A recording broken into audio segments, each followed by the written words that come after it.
Hi, my name is David Wortley. I'm the owner and founder of 360 in 360 Transmedia Video Storytelling. We're trying to push the boundaries of the capabilities of 360-degree video cameras for a variety of applications. And today I'm going to use this video to show you how to take 360-degree aerial videos. And to achieve this, I'm going to use my 3DR Solo drone.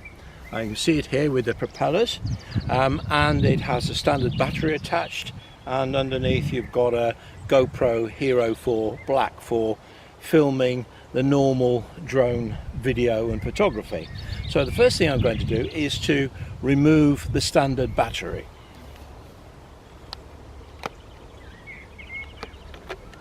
So the standard battery just simply slides out, and what we need to do is to adapt this battery so that it can hold a 360-degree camera. And what I've done here, as you can see, the standard battery has an attachment fitted, and on this attachment is a bolt fixing which works with standard 35mm cameras, including the 360-degree camera that I'm going to be using today. So I'm just going to fix this to the top of my 3DR Solo. Okay, the next step is just to show you very quickly the camera that I'm going to be using for making the 360-degree video. This is a Ricoh Theta S camera, and it's normally controlled wirelessly from my mobile phone. But when we're using it to do aerial videos, we have to disable the Wi-Fi. So to switch the camera on, we press a little button on the side, and you can see probably that we have the Wi-Fi is, I'll just switch it on. The Wi-Fi is switched on now. You can see the blue flashing light there. I switch the Wi-Fi off, and I can see from the symbol at the bottom that it is set to be recording video.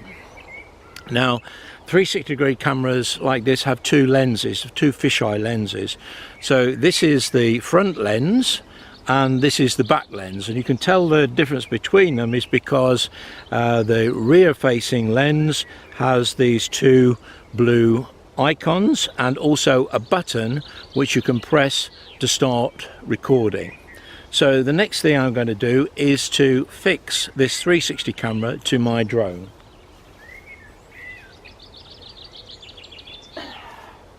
So now the important thing is, when you're fixing the camera to your drone, you need to try and get the front facing lens pointing in the same direction as the GoPro camera. Now at the moment it's set to face the rear, so what I'm going to do is just to try and re-screw it in. See where it came off. So if I turn it and screw it back on again now, and we'll see if we can get the camera facing, the rear front facing camera is pointing in the same direction as the GoPro Hero.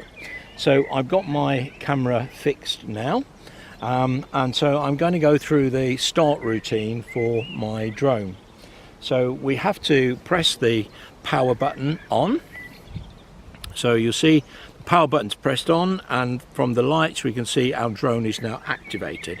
So I'm now going to position it where I want to take off, and we need to choose a piece of flat land in an open space. So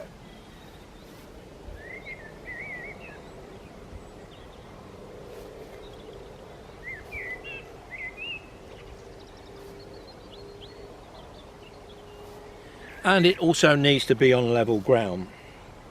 So having got my drone switched on and checked that it has been switched on, I'm now going to switch on the controller. So I press the start button and it springs into life, and when it springs into life it's going to start a wireless connection to my 3DR Solo. and I can see and I can monitor the progress with a little bar on here. So once it's connected, it's waiting now for connection with the Solo. This is a good time to mount my iPhone 7 camera, which I'm going to use to control the drone. So the first thing I need to do is to find the settings button. So you can see the settings icon there.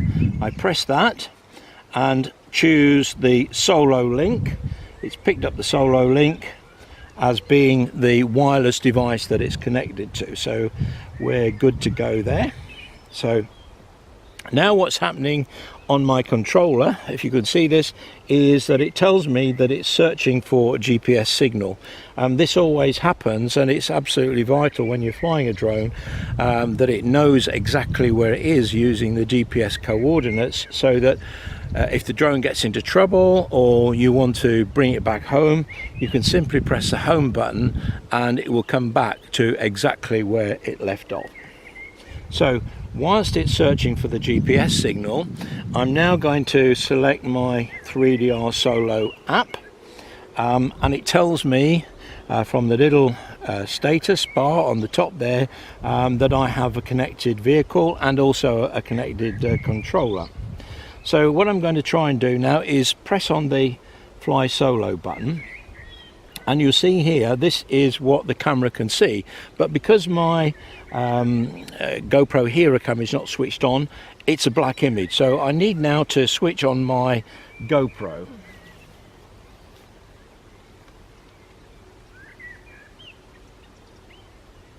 Solo must be level for takeoff.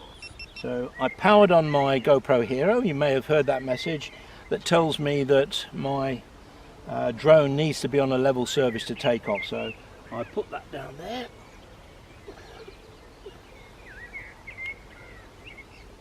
Okay, it's still searching for GPS, but now that I have got my GoPro Hero camera switched on, it's telling me it's set for video,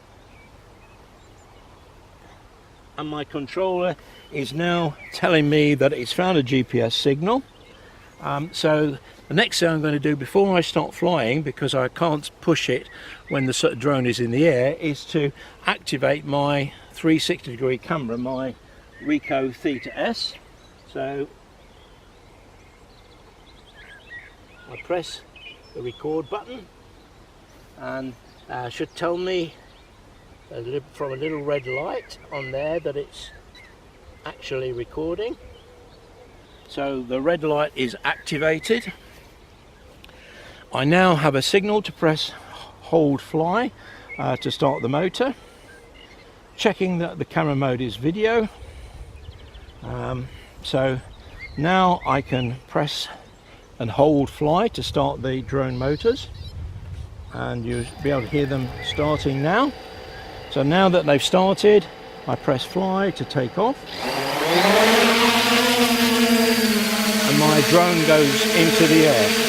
So my drone now is recording.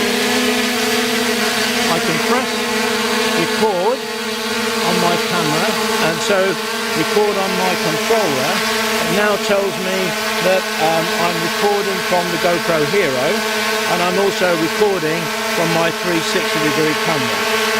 So I'm just going to go through a few routines. The first thing to do is I'm going to take the drone backwards,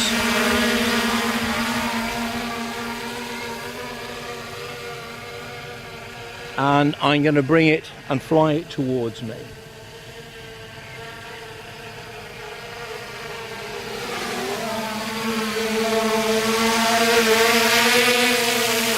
And so I can go through a normal flight routine. I'm just going to fly it around the field a little while to get some 360-degree images, which I can then put into a little video. I'm going to turn it round so it's coming back in my direction.